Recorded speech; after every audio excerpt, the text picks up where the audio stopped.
evening and welcome to State of Business on Art Television. I am Tamiru Nimsa. Let's have a look at the headlines. President's Maldives visit strengthens bilateral ties. Sri Lanka's exports surge in the first half of 2025.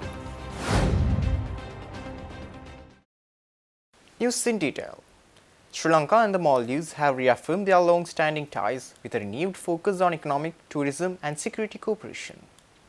President Anurukumar Dissanayake concluded a successful state visit that included a series of high-level meetings and landmark agreements. The state visit took place recently in Malé, marking 60 years of bilateral relations between the two countries. A key highlight was the Maldives granting a 90-day free on-arrival visa for Sri Lankan citizens.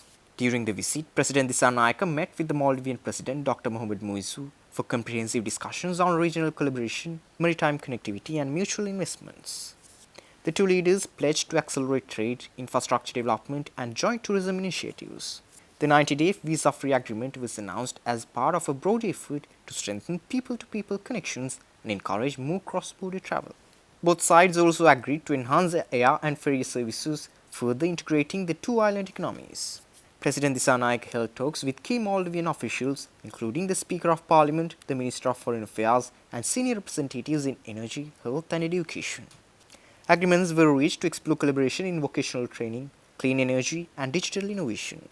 The visit reaffirmed Sri Lanka's support for the Maldives in international forums and highlighted the importance of regional unity among Indian Ocean island nations. The renewed diplomatic momentum sets the stage for deeper and more strategic ties going forward.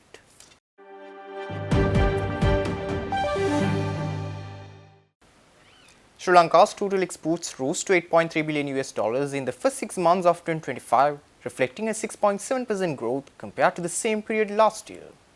June alone recorded $1.46 billion in exports, with notable increases in apparel, tea, coconut-based products, and ICT services. The country also saw strong market performance in India, the UK, and across the EU, while services exports emerged as a key driver of growth. The export performance was outlined in the latest report released recently in Colombo. According to provisional data from Sri Lanka Customs and the Export Development Board, merchandise exports during January to June 2025 reached $6.5 billion, while services exports contributed $1.83 billion, up by nearly 10%. June 2025 alone recorded $1.15 billion in merchandise exports, led by apparel at $463 million, tea at $132.9 million, and coconut-based products showing a remarkable 59.6% growth. Food and beverage exports rose by 28.3%, driven by processed foods, while gems and jewelry recorded nearly 27% growth. Services exports in June reached $309 million, with ICT, BPM up by 34% and transport and logistics up by 12%.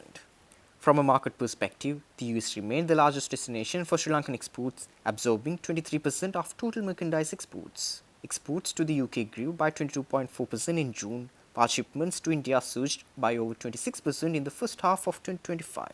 Regionally, exports to the EU increased by 10.3% during the 6-month period, with strong performances in Germany, Italy, the Netherlands, and France.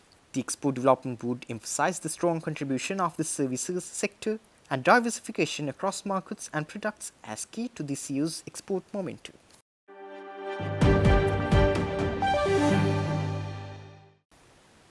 The Plastics and Rubber Institute of Sri Lanka has announced 2 landmark events to drive innovation and sustainability in the polymer sector. The Complast Rubber Expo, ComExpo exhibitions will take place from August 29th to 31st at BMICH. Later, the PRISL Awards 2025 on November 28th will honor excellence across plastics and rubber industries nationwide.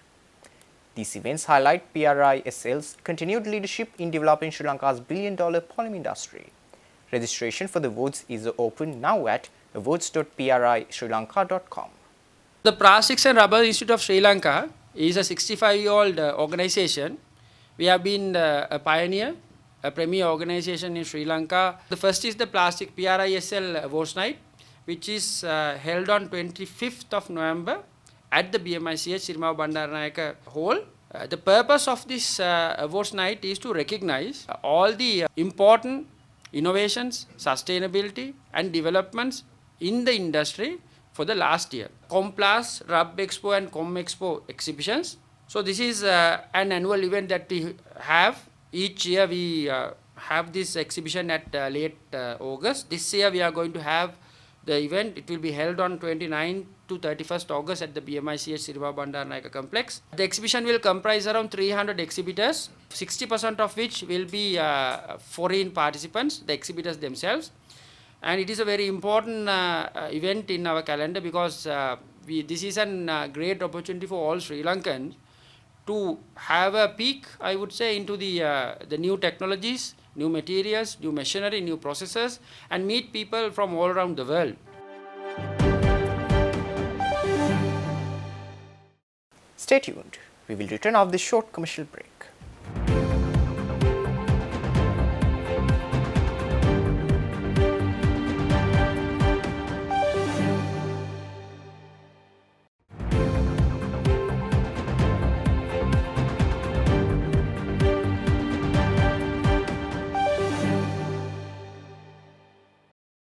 Welcome back after the break.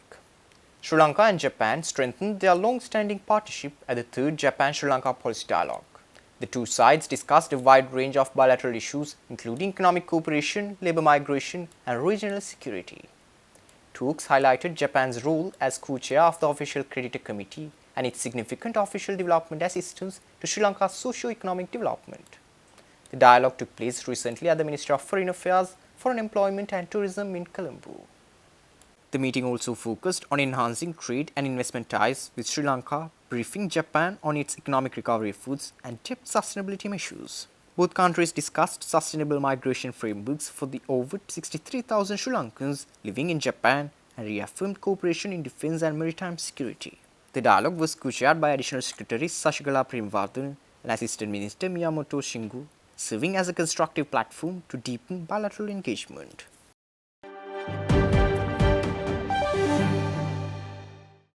Sri Lanka's leading role in the creation of World Youth Skills Day was highlighted during its 10th anniversary celebrations held recently in Paris.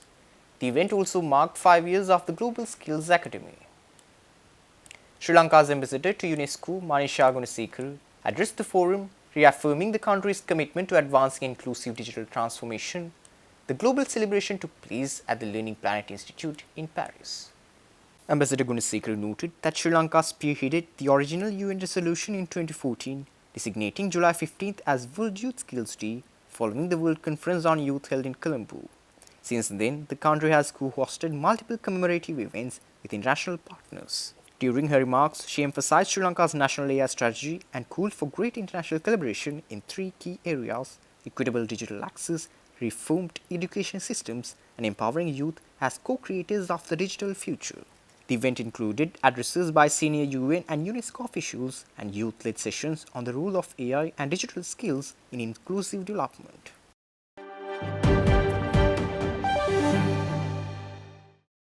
The Ministry of Digital Economy of Sri Lanka and AI Singapore signed a Memorandum of Understanding on AI collaboration at the National University of Singapore's Kent Ridge campus recently. The MOU was signed by Director of AI Innovation from AI Singapore, Lawrence Lew, and the High Commissioner of Sri Lanka to Singapore, Senara Dissanayake, on behalf of the Government of Sri Lanka. The partnership with AI Singapore, one of the region's leading national AI programs, comes at a pivotal moment in Sri Lanka's digital transformation journey and is expected to significantly contribute to enhancing the country's digital capabilities aligned with global best practices in AI governance. Sri Lanka seeks to strengthen cooperation in advisory support, AI knowledge exchange, and capacity building as the country advances its vision for a digital inclusive nation. The signing of the MOU coincides with the 55th anniversary of the establishment of diplomatic relations between Sri Lanka and Singapore and underscores the growing partnership between the two countries in the fields of innovation and digital transformation. Director of AI Innovation Lawrence Lew reaffirmed Singapore's readiness to support Sri Lanka's digital ambitions, noting that AI Singapore is pleased to share its experience and frameworks with a like-minded partner. Stay tuned for the stock update.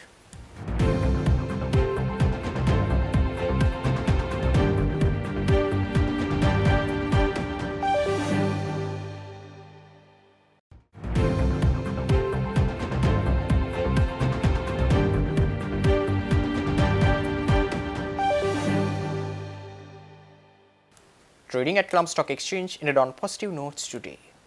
The all-share price index gained by 76.33 to close at 19,642.48. The S&P SL20 gained by 10.49 to close at 5,762.17. The turnover was over 5.6 billion rupees and over 205 million shares were traded. Up next are forex rates.